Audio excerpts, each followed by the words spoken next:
Tizoak had led his people into a new covenant. Only two institutions preceded Turner's arrival in Pond Inlet: the Royal Canadian Mounted Police and the Hudson's Bay Company.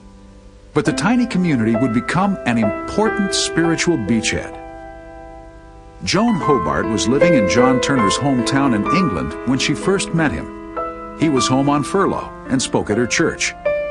His stories of the Arctic were riveting. As a young Bible student, Joan was in awe of this man of God.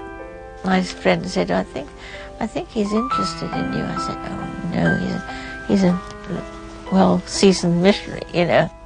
But he was interested. He said, will you come and join life up there? And I said, yes.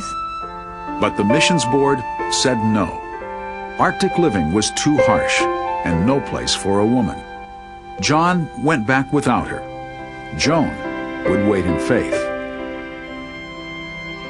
3 years passed without a single letter from the north. Then one day, a telegram. Permission granted. Bring ring, cake, and wedding dress. The trip was dangerous. The world was at war. German U-boats were patrolling the North Atlantic. The last leg of the 2-month journey was aboard a supply steamer called the Nescope. The vessel stopped only once each year to offload food and mail. It was a long journey to the middle of nowhere, all based on a single telegram and a lot of faith. I was a bit nervous because I thought, now suppose he comes and doesn't really want me. So I went downstairs into the saloon. I said, well, I think I'll marry the first man that comes aboard. So fortunately Jack came in a little rowboat and came and found me, so I think it turned out all right. She and Jack, as she called him, were married that afternoon. They spent their honeymoon in an igloo they built together. As a newlywed, Joan learned how to use a coal stove, how to melt ice to make water, and how to make a home at 40 below. I had to learn how to cook seal. I wasn't good at it at the beginning. Oh dear.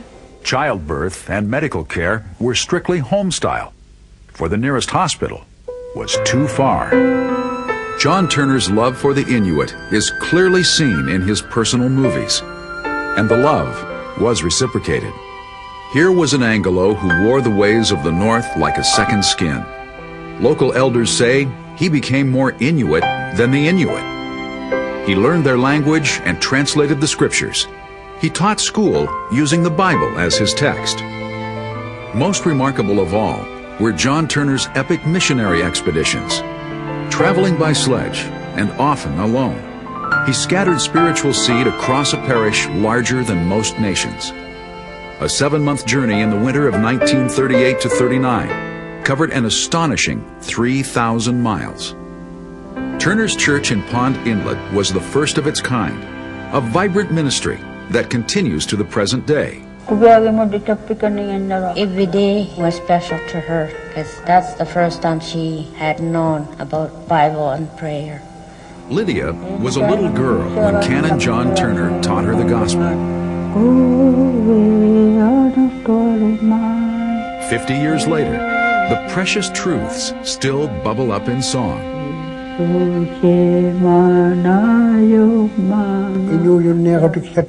Cornelius Nutagak grew up with memories of a coming glory.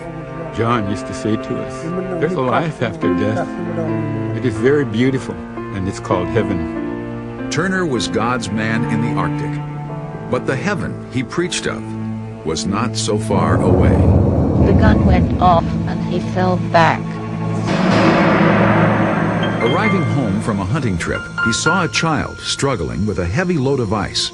As he bent down to help, his shotgun slid off his shoulder and fired. It went up here into the back of his head. The effort to get Turner to a hospital made international headlines. Soldiers parachuted in with medicine to stabilize the badly wounded minister. As paralysis set in, Joan was John's nurse day and night, bathing him, turning him, giving injections. She had 2 toddlers and was nearly 8 months pregnant. It would be weeks before the ice could support the landing of a rescue plane. The restless and hungry soldiers were now added to Joan's burden. I went into Jack and I said, "Oh, I just can't do this anymore. I'm so tired." And I began to cry, I think. And he said, "Well, they are my guests. We must do what we can for them." When John Turner had nothing left to give, he gave a little more. Weeping Inuit besieged the Turners as they set out for the frozen lake. Although John could barely speak, he led them in prayer. Shortly thereafter, Canon John Turner died in a Winnipeg hospital. 3 weeks after his funeral, his third daughter was born. Joan named her Faith. I found my dad's Bible the other day in my mum's bookshelf, and although Faith never met her father, it was wonderful. he is no stranger. I just was flipping through it, and I came across this that he'd written at the back. "And I determined henceforth I would seek no appropriation, but that of God. Did I ever start on a life of happiness and holiness, but from that day until now I've been content to live alone with God." And I just saw in it what my father's heart was like, to just, go after what God has spoken to him. John Turner died long before he went to the Arctic. He knew that unless a kernel of wheat falls to the ground and dies, it remains only a single seed. But if it dies, it produces many seeds. That was his vision. Joan has seen it too. I had a vision once of all the young people coming through the streets singing hymns and things. In a vision, it will work one day. It will come to pass. Like many in the Pond Inlet community, James Ariak sees himself as a spiritual descendant of Ongwatizawak and a spiritual disciple of John Turner.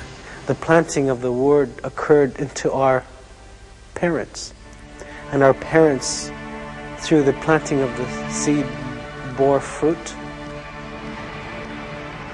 Back in February 1996, something happened. Throughout Pond Inlet, small groups of intercessors were pounding heaven with prayers for revival. Providing inspiration for this assault were two men with big hearts and worn-out knees, Arctic evangelist Billy Arnacook and local pastor Moses Kayak. That's when the people were convicted and were drawn to the Lord in a great numbers. And they were so convicted that they felt they had to clean their houses. The dirt paths leading to John Turner's old church were suddenly congested with desperate townspeople. Everyone, it seemed, wanted to get rid of their illicit drugs, pornography, and heavy metal music. It was coming in like a flood.